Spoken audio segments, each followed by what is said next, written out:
নমস্কার বন্ধুরা, আমার চ্যানেলে তোমাদের সকলকে স্বাগত জানাই।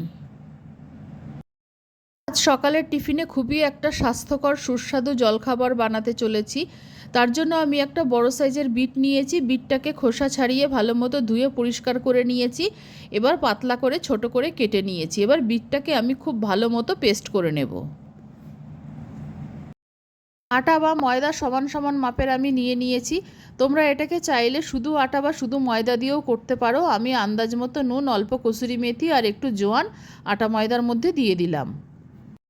বিটটা ভালো মতো পেস্ট করে নিয়েছি। বিটটা পেস্ট করার সময় প্রয়োজন পড়লে তোমরা 3-4 চামচ জল ব্যবহার করতে পারো। এবার এই বিটের পেস্টটা দিয়ে আমি আটা ময়দাটাকে মেখে ভালো মতো একটা ডো তৈরি করে নেব।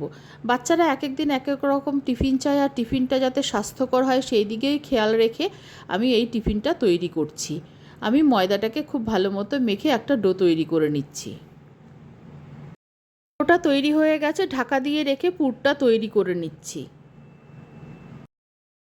কতটা পুর তৈরি করতে হবে সেই অনুযায়ী আমি আলু নিয়েছি। আলুগুলো টুকরো করে ভালো করে ধুয়ে তারপর সেদ্ধ করে নিয়েছি।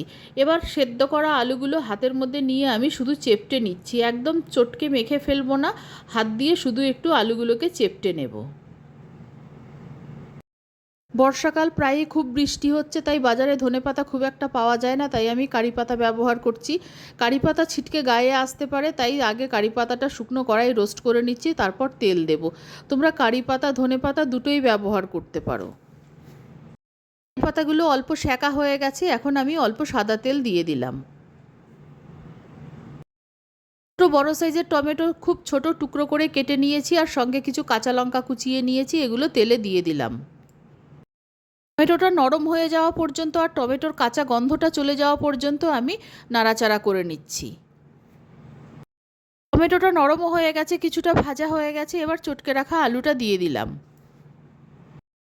কিছু গুঁড়ো মশলা নিয়েছি 1 চামচ ধনে গুঁড়ো, 1 চামচ জিরে গুঁড়ো, আন্দাজ মতো নুন, অল্প হিং আর একটা ছোট প্যাকেটের 1 প্যাকেট চাট মশলা। এইসব মশলাগুলো আমি আলুর মধ্যে দিয়ে দেবো। মশলা আর আলু ভালো মতো কিছুক্ষণ নাড়াচাড়া করে নিচ্ছি। আলুটাও কিছুক্ষণ ভাজা হয়ে যাবে, আর মশলাগুলোও সব আলুর সঙ্গে যাতে ভালো মতো মিশে যায় ততক্ষণ পর্যন্ত একটু নেড়ে নিতে হবে, আর ফ্লেমটা কমে রাখতে হবে। মশলা আলুর সঙ্গে খুব ভালো মতো মিশে গেছে, আর আলুটাকে কিছুক্ষণ ভাজাও করে নিয়েছি। এবার কয়েক টুকরো পনির ছিল ঘরে, সেই পনিরটা আমি হাত দিয়ে গুঁড়ো করে আলুর মধ্যে দিয়ে দিচ্ছি। আমি এই রান্নাটা সম্পূর্ণ নিরামিষভাবে করছি। এখন শ্রাবণ মাস চলছে, পুরো মাসটাই নিরামিষ, তাই আমি এখানে পেঁয়াজ রসুন ব্যবহার করলাম না। আমি একটু পনির গুঁড়ো করে ছড়িয়ে দিচ্ছি, যাতে এই পরোটার স্বাদটাও একটু বাড়বে আর পুষ্টিগুণটাও একটু বাড়বে। আমি পুরোটাই পনির হাত দিয়ে গুঁড়ো করে দিয়ে দিলাম। তারপর পনিরটা আলুর সঙ্গে খুব ভালো মতো নাড়াচাড়া করে মিশিয়ে নেব। পনিরটা দেওয়ার পর একটু আলতো হাতে নেড়ে পনিরটা আলুর সঙ্গে মিশিয়ে দিতে হবে। পনিরটা একদম মিহি হয়ে গেলে ভালো লাগবে না, একটু দানা দানা থাকবে, সেই রকম অবস্থায় আলুর পুরটা নামিয়ে নেব। আমি পনিরটা ভালোভাবে আলুর সঙ্গে মিশিয়ে দিয়েছি, তোমরা দেখতে পাচ্ছ পনিরটা একটু দানা দানা রয়েছে। আমি এখন পুরটা নামিয়ে নিচ্ছি। আর বন্ধুরা, ভিডিওটা একটা লাইক দিয়ে পুরোটা দেখার অনুরোধ রইল। নামিয়ে একটু ঠান্ডা করে নিচ্ছি। মেখে রাখা ডোটা থেকে একটু বড় বড় করে লেচি কেটে নিচ্ছি। রুটি বা পরোটা তৈরি করার সময় যতটা বড় লেচি কাটি তার থেকে একটু বড় লেচি কেটে নিচ্ছি। আর যে প্লেটটার মধ্যে রাখছি সেই প্লেটটার মধ্যে একটু ময়দা ছড়িয়ে নিচ্ছি, যাতে লেচিগুলো একটা আরেকটার গায়ে না লাগে।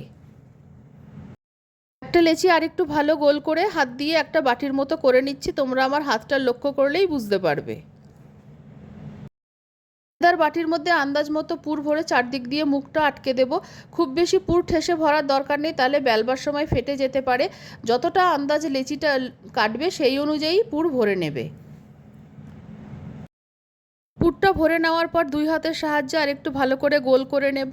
তারপর একটু আটা দিয়ে চেপে চেপে এটাকে বড় করে দেবো। এটাকে খুব বেশি বেলবো না, আটা দিয়ে হাত দিয়ে চেপে চেপে একটু বড় করে দেওয়ার পর অল্প একটু বেলে নেব। আর এটা একটু মোটা মোটাই হবে। আর এই জলখাবারটা দেখতে এতটাই সুন্দর হয়, বাচ্চারা খুবই ভালোবেসে খাবে। তোমরা একবার বাড়িতে বানিয়ে দেখো, দেখতে খেতে দুটোই খুবই সুন্দর হবে। আমি অল্প একটু বেলে নিচ্ছি, আর এটা একটু মোটা থাকবে। সবকটা বেলা হয়ে গেছে, আর বেলার সময় একটু আটা ব্যবহার করেছি। এবার ভেজে নেব।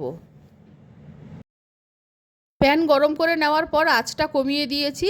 এবার এপিট ওপিট করে আগে ভালো করে সেঁকে নেব। কম আঁচে দুটো দিক ভালো করে সেঁকে নেব। তারপর তেল, ঘি, বাটার যেটা ইচ্ছা তোমরা ব্যবহার করতে পারো।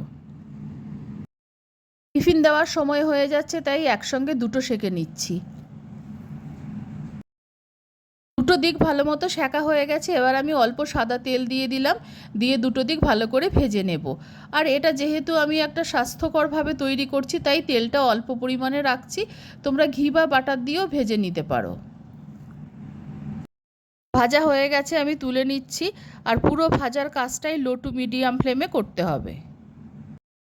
বাকিগুলোও এইভাবে ভেজে নেব। এই দুটোই আমার ভাজা হয়ে গেছে। খুব কম তেলে খুবই সুস্বাদু, খুবই স্বাস্থ্যকর জলখাবার তৈরি হয়ে গেছে।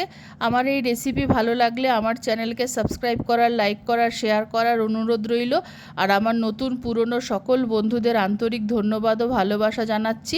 সকলের সাফল্য কামনা করছি করে আমি আমার ভিডিও শেষ করছি।